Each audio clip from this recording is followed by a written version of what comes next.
5-10 minute بھی اگر مل جاتے ہیں تو وہ بھی غنیمت ہے۔ اچھا جی، اب آگے جی، بسم اللہ الرحمن الرحیم، نحمدہ و نصلی و نسلم علی رسول الکریم۔ اب آگے جی سورۃ الانفال، انفال، ٹھیک ہے نا؟ یہ دیکھو نفل کی جمع انفال آ گئے نا، انفال۔ یہ سورت تقریباً سن 2 ہجری کے آس پاس مدینہ منورہ میں نازل ہوئی، 2 ہجری، اور اس کے بیشتر مضامین جنگ بدر، اس کے واقعات اور مسائل سے متعلق ہیں۔ یہ جنگ اسلام اور کفر کے درمیان پہلے باقاعدہ مارکے کی حیثیت رکھتی ہے، جس میں اللہ تعالیٰ نے مسلمانوں کو فتح مبین عطا فرمائی اور قریش مکہ کو ذلت آمیز شکست سے دوچار کیا۔ تو اللہ تعالیٰ نے اپنے انعامات بھی یاد دلائے ہیں۔ مسلمانوں نے جس جان نثاری کے ساتھ یہ جنگ لڑی، اس کی ہمت افزائی کے ساتھ بعض ان کمزوریوں کی بھی نشاندہی فرمائی گئی ہے جو جنگ میں سامنے آئے ہیں، اور آئندہ کے لیے ہدایات دی گئی ہیں جو ہمیشہ مسلمانوں کی کامیابی اور فتح کا سبب بن سکتی ہیں۔ جہاد اور مال غنیمت کی تقسیم کے بہت سے احکام بھی بیان ہوئے ہیں، ٹھیک ہے نا؟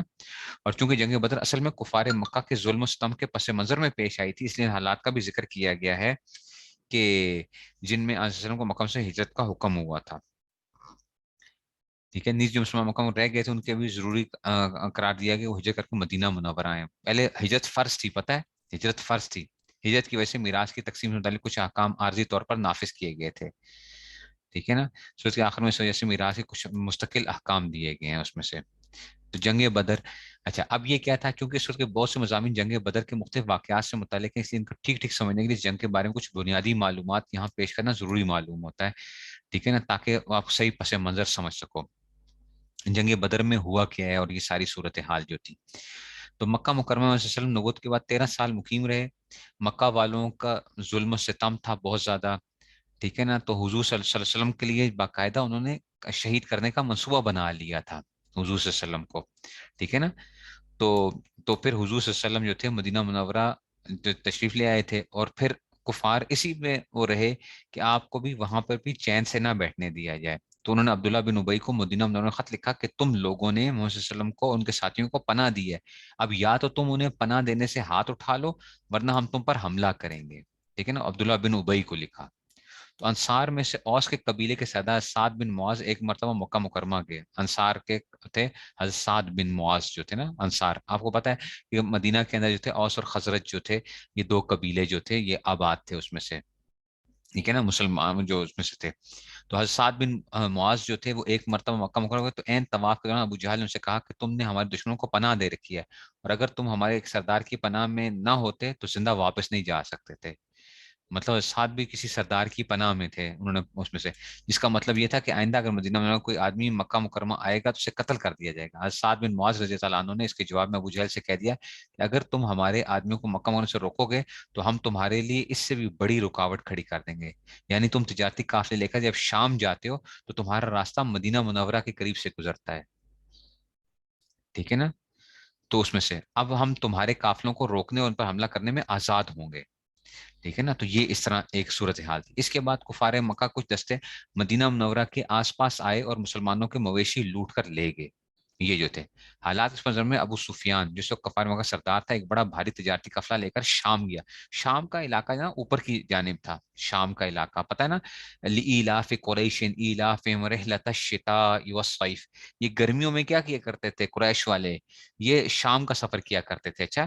تو تجارت کے لیے جو یورپ کے ساتھ تجارتی وہ قافلہ ان کا جو ہوتا تھا، تو یہ جو تھا نا، اب یہ ابو سفیان جو تھا یہ تجارت کرنے اس قافلے میں مکہ مکرمہ کے ہر مرد عورت نے سونا چاندی جمع کر کے تجارت میں شرکت کی غرض سے بھیجا تھا۔ یہ قافلہ شام سے 100% نفع کما کر واپس آ رہا تھا۔ تو یہ قافلہ 1000 اونٹوں پر مشتمل تھا اور 50,000 دینار، ٹھیک ہے نا، کا سامان لا رہا تھا۔ 50,000 دینار سونے کے جو تھے، اور اس کے ساتھ 40 مسلح افراد کی حفاظت میں متعین تھے۔ جب وسلم کو اس قافلے کی واپسی کا پتہ چلا تو سعد بن معاذ کے چیلنج کے مطابق آپ نے اس قافلے پر حملہ کرنے کا ارادہ فرمایا، یعنی اس نے کہا کہ بھئی اس قافلے کو کیا ہے، اب تو ہماری دشمنی ہے نا ان کے ساتھ، تو ان کا مال ہم لوٹ سکتے ہیں۔ ان کا مال جو تھا وہ جائز تھا کیونکہ وہ بھی کہتے تھے کہ ہم چھوڑیں گے نہیں، اور انہوں نے کیا تھا، تو مسلمانوں کے لیے بھی جائز تھا کہ وہ ان کے مال کو کیا کر سکتے تھے، لوٹ سکتے تھے۔ اس لیے باقاعدہ سپاہیوں کی بھرتی کا موقع نہیں تھا، اس لیے وقت پر جتنے صحابہ تیار ہو سکے، ان کی تعداد 313 تھے، کو 70 اونٹ 2 گھوڑے تھے اور 60 زیریں تھیں ساتھ۔ اسی لیے یہ دیکھو یہ جنگ کے لیے نہیں گئے تھے، یہ گئے تھے بنیادی طور پہ قافلے کو لوٹنے کے لیے، قافلے کو وہ کرنا تھا۔ اسی لیے جو آپ کہتے ہیں نا 313 تلواریں تھوڑی سی ہیں فلاں، ورنہ اس زمانے کے اندر آپ سوچ نہیں سکتے کہ عرب ہوں اور ان کے پاس کیا نہ ہو، ہتھیار نہ ہو۔ عربوں کے لیے تو ہتھیار ان کا کیا تھا، زیور شمار کیا جاتا تھا، وہ گئے تھے بنیادی طور پہ کس کے لیے؟ یہ اللہ کا ایک فیصلہ ایسا تھا کہ ان کو لے کے جایا جائے اسی طریقے سے، کہتے ہیں نا کہ بغیر اسلحے کے جو ہے ان کو باہر نکالا جائے کسی طریقے سے مسلمانوں کو، اور دکھانا تھا اللہ تعالیٰ نے، ایک اپنی قدرت دکھانی تھی۔ تو یہاں پر کافی ذکر ہے کہ بعض غیر مسلم مسلمین نے اس واقعے پر یہ اعتراض کیا کہ ایک پرامن تجارتی قافلے پر حملہ کرنے کا کوئی جواز نہیں تھا۔ ہمارے زمانے کے بعد مسلمان اس طرح سے مروب ہو کر یہ دعویٰ کرنے کی کوشش کی کہ وسلم قافلے پر حملے کا نہیں تھا، بلکہ ابو سفیان نے اپنے طور پر خطرہ محسوس کر کے ابو جہل لشکر کی دعوت دی تھی۔ دیکھو ذرا حالت، ٹھیک ہے نا؟ تو مروب ہو کر یہ کوشش کی، وسلم کا ارادہ قافلے پر حملہ کرنے کا نہیں تھا، نہیں جناب علی، قافلے ہی کے لیے گئے تھے، اور ان کا لوٹنا کیا تھا، ٹھیک ہے نا؟ لیکن واقعی تشریح صحیح احادیث و قرآنی اشارات کی روشنی میں درست نہیں ہے۔ ٹھیک ہے جی، چلیں جی، اب استاد جی آ گئے ہیں تو اس کو ہم ادھر ہی روکتے ہیں پھر اس میں سے۔